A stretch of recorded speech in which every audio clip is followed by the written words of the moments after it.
Shalom Bapak Ibu, saudara kasih dalam Tuhan, haleluya. Kita bersyukur untuk kasih setia dan pemeliharaan Tuhan hari demi hari. Kita bersyukur sudah memasuki pertengahan minggu lagi, Kamis 10 Juli 2025. Kita masih terus belajar firman Tuhan sebelum kita beristirahat, sehingga pikiran dan hati kita selalu dipenuhi dengan firman Tuhan yang meneguhkan dan juga tentunya mengubahkan hidup kita. Sepanjang bulan ini kembali kita masih belajar mengenai kemurahan hati.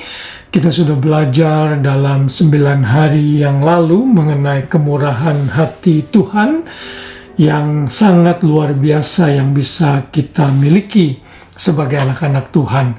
Dan hari ini kita belajar satu hal yang sangat penting sebagai puncak dari kemurahan Tuhan, yaitu termanifestasi atau tergambar di dalam pribadi Yesus.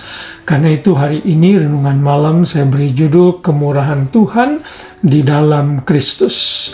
Kita akan membaca dalam ayat hafalan kita Efesus 2 ayat 7 yang berbunyi demikian, supaya pada masa yang akan datang Ia menunjukkan kepada kita kekayaan kasih karunia-Nya yang berlimpah-limpah sesuai dengan kebaikannya terhadap kita dalam Kristus Yesus. Dalam ayat ini jelas dinyatakan bahwa kekayaan kasih karunia Tuhan yang berlimpah-limpah dan kebaikannya yang besar, artinya kemurahan hatinya itu dinyatakan di dalam Kristus. Kalau kita membaca ayat-ayat sebelumnya, kita bisa melihat bahwa Paulus menulis perikop ini dengan judul semuanya adalah karena kasih karunia. Paulus menyatakan bahwa kita ini semua mati karena pelanggaran dan dosa-dosa kita. Kita hidup di dalam kegelapan, mengikuti jalan penguasa kerajaan angkasa, yaitu roh-roh jahat. Tetapi setelah kita diselamatkan, kita berubah dari kegelapan menjadi hidup di dalam terang.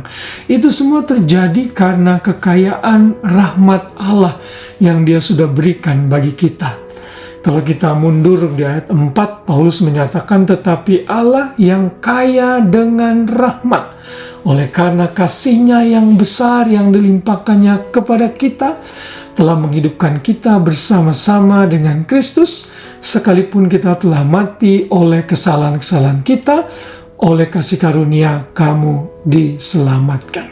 Saudara, rahmat Tuhan yang besar dinyatakan di dalam Kristus saat Kristus mati untuk dosa-dosa kita, sehingga tidak mengingat-ingat lagi kesalahan-kesalahan dan pelanggaran-pelanggaran kita di masa lalu.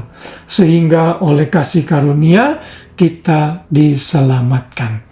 Kita harus bersyukur untuk kemurahan hati Tuhan ini yang Tuhan sudah nyatakan di dalam Kristus.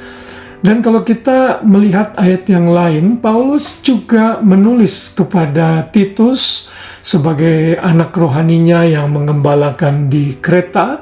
Dalam pasal 3 ayat 4-5, Paulus menyatakan, tetapi ketika nyata kemurahan Allah, juru selamat kita dan kasih-Nya kepada manusia. Ayat 5, pada waktu itu Ia telah menyelamatkan kita, bukan karena perbuatan baik yang telah kita lakukan, tetapi karena rahmat-Nya oleh pemandian kelahiran kembali dan oleh pembaruan yang dikerjakan oleh Roh Kudus. Jadi pembaharuan yang dikerjakan di dalam kuasa Roh Kudus yang memberikan keselamatan kepada kita, itu terjadi karena kemurahan Allah yang nyata di dalam Kristus Juru Selamat kita.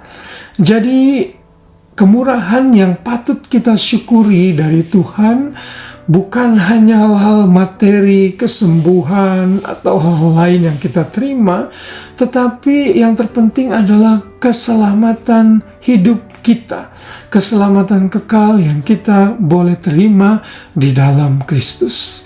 Setiap kali kita mengingat kebenaran ini, sudah sepatutnya kita selalu memuji Tuhan. Sudah sepatutnya kita bersyukur kepada Tuhan. karena rahmat Tuhan itu besar bagi kita.